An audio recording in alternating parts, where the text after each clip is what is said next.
이 시간 하나님의 말씀 듣겠습니다. 요한복음 4장 23절, 24절 말씀입니다. 우리 화면에 보시면 우리 새번역본으로 기록되어 있습니다. 제가 봉독해 올리겠습니다. 참되게 예배를 드리는 사람들이 영과 진리로 아버지께 예배를 드릴 때가 온다. 지금이 바로 그때이다. 아버지께서는 이렇게 예배를 드리는 사람들을 찾으신다. 하나님은 영이시다. 그러므로 하나님께 예배를 드리는 사람은 영과 진리로 예배를 드려야 한다. 아멘. 뒷부분이 안 기록된 것 같습니다. 여러분들 오늘 우리 1월 둘째 주일로 예배를 드리게 됩니다. 우리 2025년을 시작하면서 여러분 작년에 이어서 우리 교회가 함께 지향하고 나가야 될 방향, 그거를 주보 간지에 여러분의 교회 공동 기도 제목에 이렇게 실어 놓았죠. 또 주보 맨 앞면을 보시면 이 앞면에도 기록되어 있습니다. 우리가 나가야 될 그러한 방향들, 2025년 뭐죠? 세 가지가 예배, 성령, 생명 공동체. 예배, 성령, 생명 공동체. 우리가 나가고자 하는 그런 방향입니다. 여기 보면 가운데 성령이 들어있어요. 성령. 그 이유는 우리가 성령의 능력으로 예배를 살리고 회복하고 성령의 능력으로 생명을 살리는 이런 생명 공동체를 만들어 간다. 그러니까 성령을 중심으로 예배와 영혼들이 구원되는 이러한 일들을 우리가 하자, 그런 의미가 여기에 들어 있습니다. 여러분, 그 가운데 오늘은 첫 시간으로 이 예배에 대해서 여러분 함께 좀 말씀을 나누고자 합니다. 하나님께서 여러분 이 온 세상 우주 만물을 창조하시고 하나님이 어땠어요? 굉장히 기쁘고 만족해 하셨습니다. 하나님께서 이 세상을 만드신 다음에 첫 소감이 보시기에 좋았더라. 이렇게 말씀하셨어요. 그리고 창조한 후에 6일째 되던 날 누굴 만들었어요? 우리 사람을 만들었어요. 사람을 만들고 우리 하나님께서는 단순히 보시기에 좋았더라 이 정도의 소감이 아니라 어떻게 고백하셨죠? 보시기에 심히 좋았더라. 참 좋았더라. 영어로 very very good. 아주 퍼펙트한 그러한 모습으로 기쁨을 이기지 못하시고 한마디로 극찬을 하셨어요. 극찬. 여러분, 왜 하나님께서 이렇게까지 만족하시고 왜 이렇게까지 기뻐하셨을까요? 왜 그랬을까요? 이유는 분명합니다. 하나님의 형상을 따라서 우리 사람을 만들어서 하나님 자신과 교제할 수 있기 때문에, 하나님 자신과 대화할 수 있기 때문에, 이것이 너무나 하나님 자신도 기쁜 거예요. 여러분, 아마 자녀를 낳아보신 분들 조금은 이해하실 거예요. 아니, 그 자녀보다 어떻게 보면 손주들을 생각하면 더 이해가 쉬울 겁니다. 이 손주를 정말 어렵게 해서 이 손주를 얻었단 말이에요. 그런데 이 손주가 딱 태어나 보니까 엄마 아빠보다 오히려 할아버지 할머니를 더 닮았어. 엄마 아빠보다 할아버지 할머니를 더 닮았어. 야, 이게 보통 즐거움이 아니야. 어느 정도 또 이 손주가 성장하다 보니까 이제 말이 통하네. 이 손주가 교제가 되고요, 대화가 되고, 이제 말귀를 알아들으면서, 야, 할아버지, 할머니 하면서, 이제 이 관계가 되는 거예요. 여러분, 이 마음이 얼마나 기쁘고, 얼마나 흥분됩니까? 지금 하나님은 그 심정 이상으로 하나님이 만든 이 사람과 막힘없이 교제할 수 있다. 이게 너무나 흥분되고 기뻤던 거예요. 우리가 사실 어떻게 하나님과 교통하고 하나님과 이렇게 교제할 수 있는가, 그 존재가 처음부터는 아니었죠. 우리가 뭘로 만들어졌어요? 흙으로 만들었어요. 흙으로. 그 코에 생기를 불어넣어서 이 생기 때문에 하나님의 성령의 그 신 때문에 우리가 이제 하나님과 교제할 수 있는 거예요. 원래 이 생기가 없다면 우리 자체는 연약해서 부서지고 쉽게 상처받는 흙의 존재란 말이에요. 흙의 존재. 여러분, 우리가 그 흙의 존재인데 하나님께서 영을 불어넣으셔서 이젠 하나님과 교제하고 대화하고 예배할 수 있는 이런 존재로 우리를 만들어 주셨다는 거예요. 여러분, 제가 이제 인터넷에 한번 찾아봤어요. 과연 우리가 본래 하나님의 영이 없으면 흙의 존재인데 이 흙이 어떻게 만들어지나? 제가 인터넷에 찾아봤다니까요. 거기에 그렇게 기록되어 있더라고요. 큰 바위가 오랜 세월을 거쳐서 비와 바람, 온도와 미생물 등으로 여러 작용을 통해 부서지고 쪼개지고 또 쪼개져서 가루가 돼서 이 가루가 모여서 흙이 생기는 것이다. 이렇게 기록되어 있어요. 한마디로 뭐냐면 흙은요, 가루들, 먼지들이 모여서 흙이 되는 거예요. 여러분, 우리의 인생의 실존은 사실 엄밀히 말하면 이 티끌과 같은, 먼지와 같은 인생이에요. 아무리 이 땅에서 와서 부귀영화를 누리지만 그 생명, 생기가 없으면 우리는 연약해서 상처받고 부서지고 바람만 불면 이리저리 흔들리고 이게 바로 우리 인생의 본질이라는 겁니다.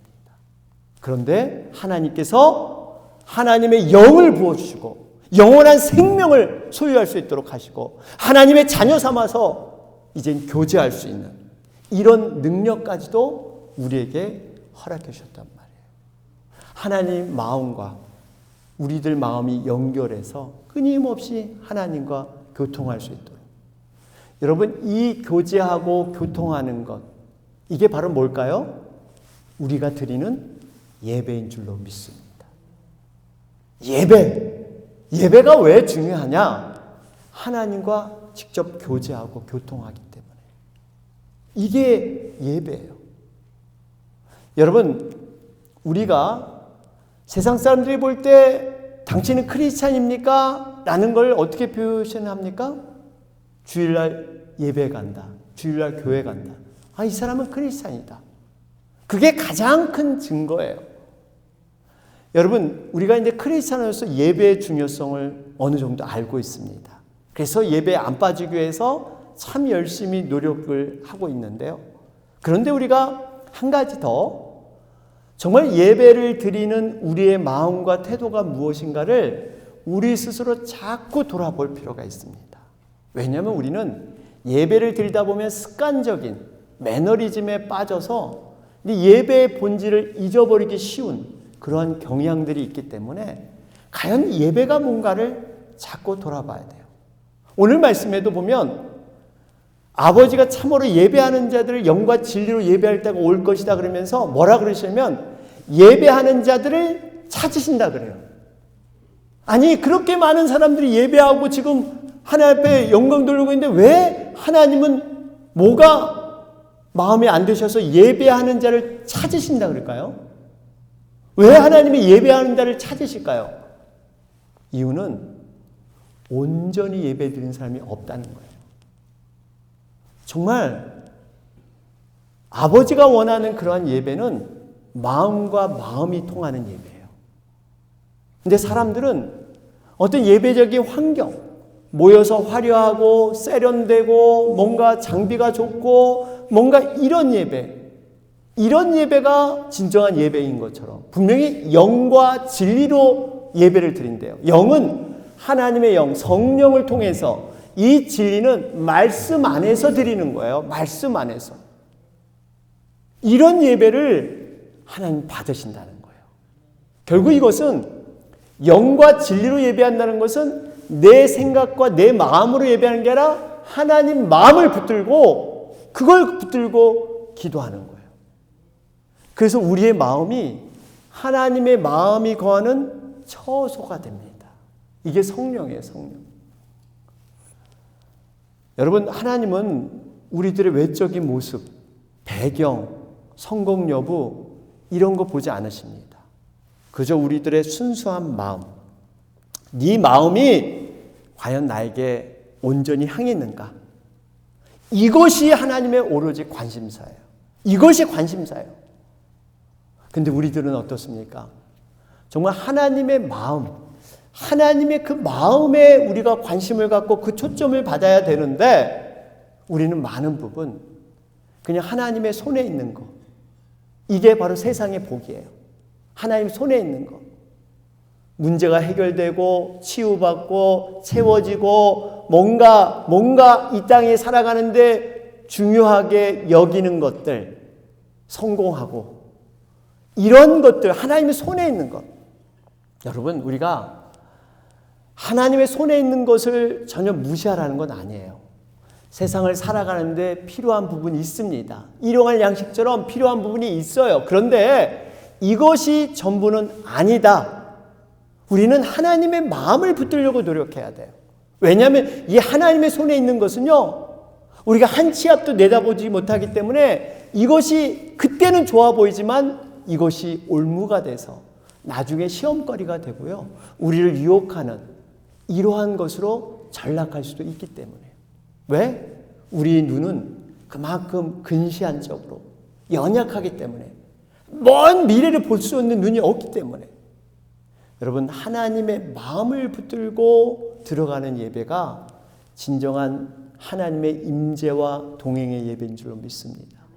구약 때 성전의 뜰에 가서 그냥 예배 드리는 거, 성소에 들어가서 예배 드리는 이 정도가 아니라 지성소, 바로 하나님이 임하시는 그 지성소로, 이게 하나님의 마음입니다. 그 마음을 붙들고 기도하고 마음을 붙들고 예배하는 것, 하나님은 이걸 원하는 줄로 믿습니다. 여러분, 그러면 우리가 어떻게 하나님의 임재 안에서 그 예배를 드릴 수 있을까요? 어떻게 하면 하나님이 기뻐하는 예배를 우리는 행할 수 있을까요? 그 길은 사실 이미 하나님이 주셨어요. 이미 우리가 예수님을 주로 고백하고 영접하는 순간 이미 성령이 우리 안에 들어와 계세요.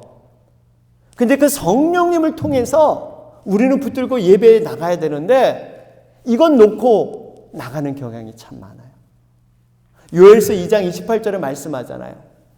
그런 다음에 내가 모든 사람에게 나의 영을 부어주겠다. 너희의 아들, 딸은 예언을 하고 노인들은 꿈을 꾸고 젊은이들은 환상을 볼 것이다. 여기 보면 모든 사람에게 나의 영을 부어주겠다. 과거에는 특별한 사람, 하나님의 일을 감당할 만한 특별한 사람에게만 하나님의 영을 부어줬어요. 그런데 이제는 모든 사람, 거기에는 우리 자신도 포함되는 줄 믿습니다. 여기 그래서 이 모든 사람에게 영을 부어줬기 때문에 이 영을 가지고 하나님 앞에 예배 나가는 거예요. 로마서 12장 1절에도 여기 보면 그러므로 나는 하나님의 자비하심을 힘입어 여러분에게 권합니다. 여러분의 몸을 하나님께 기뻐하실 거룩한 산 제물로 드리십시오. 이것이 여러분이 드릴 합당한 예배입니다. 이 의미는 무슨 의미냐면요, 우리가 이미 우리 안에 성령이 임하셨기 때문에 우리 자신, 우리 모습 자신 자체가 하나님이 임재하시는 하나님의 보좌 앞에 나갈 수 있는 이런 거룩한 산 제물이 되었다는 거예요. 이걸 붙들고 나가라는 거예요. 여러분, 우리가 이미 우리 안에 거하시는 성령에 대한 확신이 있어야 돼요. 삶에서 이미 우리는 하나님이 합당한 예배로 받기를 원하는 산 제물이 되었다는 것을 인정해야 합니다. 그러면 이런 질문을 드릴 수 있어요. 여러분 한번 잘 들어보세요.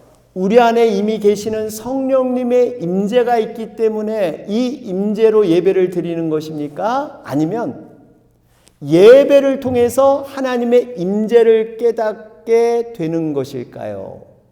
또 한 가지, 여러분 예배 시간에 경배와 찬양이 요즘 너무 중요한데 경배와 찬양을 가지고 하나님의 임재 안으로 들어가는 걸까요? 아니면 경배와 찬양을 통해서 하나님의 임재를 깨닫고 그때서야 은혜를 갖게 되는 것일까요?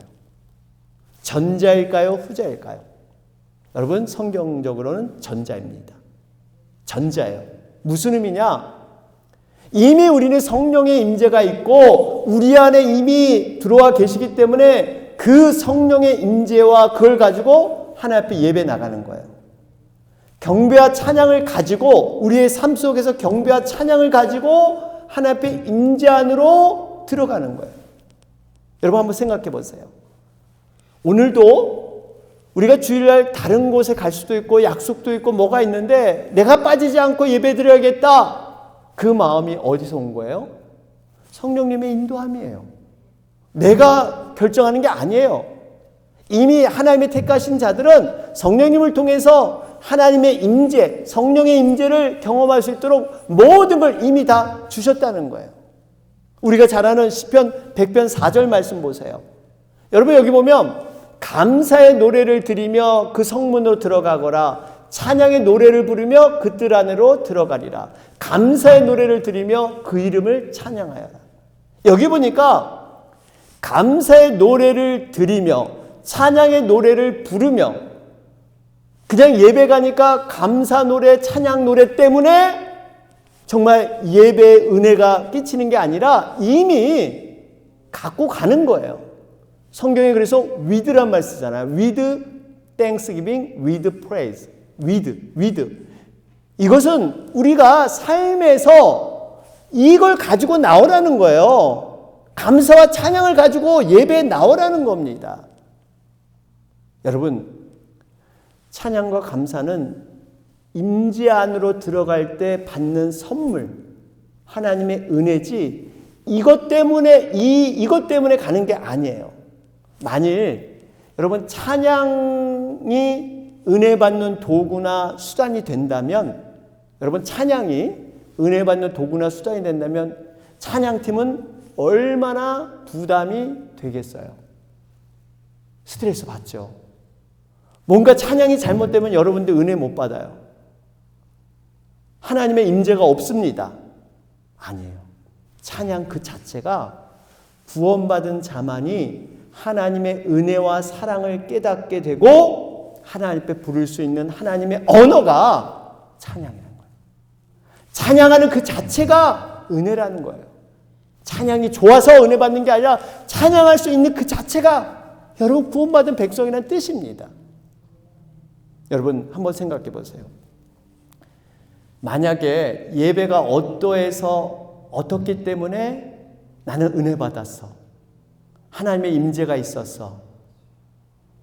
이 말은 굉장히 위험할 수 있는 요소가 있어요. 왜 그럴까요? 만약 이 어떻기 때문이가 내 생각대로 어떤 내 조건과 내 생각하는 기준에 맞지 못하면 예배의 은혜도 싹 사라지는 거예요. 어떻기 때문에 나는 은혜 받았으면 어떻게가 만족이 안 되면 은혜가 없어지는 거예요. 여러분, 우리가 예배 드릴 수 있는 그 자체가 하나님을 만나는 그 자체가 은혜이고 축복인 줄로 믿습니다. 이 원리예요. 그래서 이스라엘 백성들은요, 그저 성전에 들어가기 전에 이미 은혜가 끝났어. 은혜가 충만해. 성전에 들어가서 뭐 예배하고 무슨 과정 때문에 은혜 받은 게 아니라 그들이 정말 이 성전에 예배한다는 그 생각, 모진 그 고생과 어려움을 뚫고 성전 앞 대문에 딱 들어선 순간 벌써 은혜가 쫙 눈물이 쫙 나고 이것이 바로 예배라는 거예요. 말씀을 정리하겠습니다. 지금 한국은요, 이 첨단 문명이 발달한 살기 좋은 나라로 지금 정말 이 뭡니까 선진국 대열에 들어갔습니다. 그런데 반면에 사회가 불안하다 보니까 무속인이 급증하고 있다고 합니다. 2020년 초반에 무속인이 20만 명인데 지금 2024년이 됐는데 80만 명, 거의 4배가 무속인이 늘었다고 합니다. 요즘의 무속인들은 거의 연예인 취급을 받습니다. 스타들이에요. 팬들을 소유하고 있고 사람들의 관심사가 이 무속인이 되고 있어서 점집이 그렇게 많아요. 이 점집이 그냥 주택가에도 젊은이들 그냥 심심풀이로 하는 점 엄청 많고요. 무려 크리스찬들도 점을 보는 이런 시대가 됐습니다. 한국은 국교가 없죠. 나라에서 정한 공인한 종교가 없어요. 무속인의 비율, 이 무종교, 그러니까 무종교라 그러는데 무종교의 비율이 63%에 해당합니다. OECD 국가에서 가장 무종교인이 많다고 합니다. 그러니까 특정 종교는 없지만 반면에 몹시 종교적인 민족이 한민족이에요. 신적 존재에 대한 믿음은 없지만 종교 행태나 영적 관심은 아주 높게 나타나고 있는 사람들이 한국 사람입니다. 이래서 점을 치고 불안하니까. 여러분, 우리가 알아야 될 것은 미신을 포함한 종교와 신앙의 차이가 무엇이냐면요. 종교나 무속신앙의 특징은 내가 경외하는 대상에 대한 관심이 없습니다. 그저 나만 잘 되면 돼요. 나만 복 받으면 됩니다. 그래서 하늘이든 땅이든 나무든 바람, 신이든 그저 신에 감동케 해서 나만 잘 되면 내가 하루아침에 그 신도 갈아치울 수 있어요. 왜냐하면 나만 잘 되면 되니까. 그래서 뭐예요? 지성이면 감천이다. 열심을 내면 신이 감동할 거니까 열심과 정성을 들여라. 그래야만 무언가 해줄 것이다. 이런 식. 여러분, 물론 우리가 예배 드릴 때도 최선을 다하는 것, 마음을 다하는 것 중요합니다. 그러나 이건 내 방법, 판단, 열심이 아니라 바로 성령과 진리 안에서, 말씀과 성령 안에서 여러분 예배해야 될 줄로 믿습니다. 반면에 신앙은 뭐예요? 신앙은 이겁니다. 절대자이신 하나님이 우리들의 생각과 판단보다 더 선한 분임을 믿는 거예요. 이것을 확신하기 때문에 피조물인 우리들이 나의 뜻대로 하나님을 좌지우지하려고 하지 않습니다. 오히려 반대로 하나님이 선하신 분이기 때문에 말씀 앞에서 내 생각과 내 뜻을 내려놓고 내가 변화되는 것이 진정한 신앙이에요. 왜 그럴까요? 여러분, 변화되는 게 쉬워요? 내 마음의 자존심 버리기 쉽습니까? 내 뜻 포기하기 쉽습니까? 그건 정말 죽기보다 어렵습니다. 그런데 왜 우리는 이렇게 하는 걸까요? 내가 변화되는 것이 결국 복받는 길이기 때문에, 행복의 길이기 때문에 하나님은 하늘복을 내려주실 때 우리를 그릇을 먼저 만드세요. 우리가 복받을 그릇이 안 되면 하나님이 복을 내려줄 수가 없어요. 그 그릇을 만들려면 내가 변화돼야 돼. 내 것을 내려놔야 돼. 아울러서 우리가 추구하는 복은요, 단순히 눈에 보이는 세상의 복이 전부가 아닙니다. 눈에 보이지 않는 하늘의 복, 하늘의 복. 따라서 여러분, 신앙은 미신처럼 그저 눈에 보이는 사건에 내가 어려움을 당하지 않고 성공하고 세상의 복으로만 사는 게 아니에요. 오히려 나를 비워서 내 안에 예수 그리스도를 담는 것. 세상은 나를 성취하고 나를 완성하려고 신을 믿는데 우리는 반대예요. 나를 비워놓고 내 안에 예수 그리스도를 모시는 것. 이게 진정한 신앙인 줄로 믿습니다. 이런 고백을 누가 했냐면 바로 사도 요한이 했어요. 그는 반모섬이라는 유배지였어요. 96세 되는. 정말 이 반모섬은 제주도의 3분의 1 되는 작은 섬인데 이곳이 감옥을 지냈는데 여러분, 사도 요한은 정말 열심히 죽음을 앞두고 하나님 앞에 열심히 복음을 전했습니다. 그런데 그에게 돌아온 것은 단지 덩그라니 섬에 유배 생활하는. 그럼에도 불구하고 사도 요한은요, 절망하지 않고 주일날 그 예배를 드리기 시작을 했습니다. 그랬더니 놀라운 일이 일어나게 되죠. 그것이 바로 요한계시록 1장 10절의 말씀이에요. 한번 보실까요? 주님의 날에 내가 성령에 사로잡혀 내 뒤에서 나팔 소리처럼 울리는 그 음성을 들었습니다. 주님의 날, 언제요? 주일입니다. 주일. 정말 사도 요한은 그 주일날 혼자 하나님 앞에 드리는 그 예배 가운데 성령에 사로잡혀서 하늘로부터 환상과 계시를 보면서 이 예배를 경험했는데 너무나 신비로운 그러한 체험을 하게 됩니다. 주님의 날에 내가 성령의 감동이 돼요.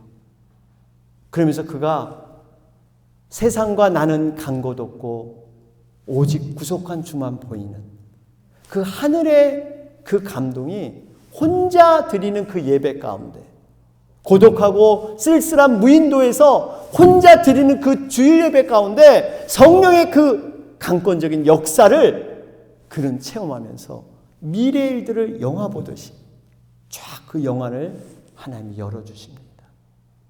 아마 사도 요한에게는 96년 살아온 인생 가운데 그날보다 행복한 날은 없었을 거예요. 사랑하는 여러분, 예배는 절대 환경과 사람들이 은혜를 가져다 주는 것이 아닙니다.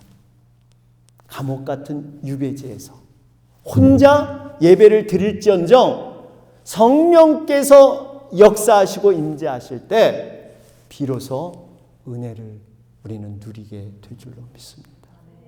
2015년 바라기는 여러분 사도 요한과 같은 이런 예배자로 우리 모두 거듭나는 귀한 우리가 되시기를 주님의 이름으로 축원합니다. 아멘.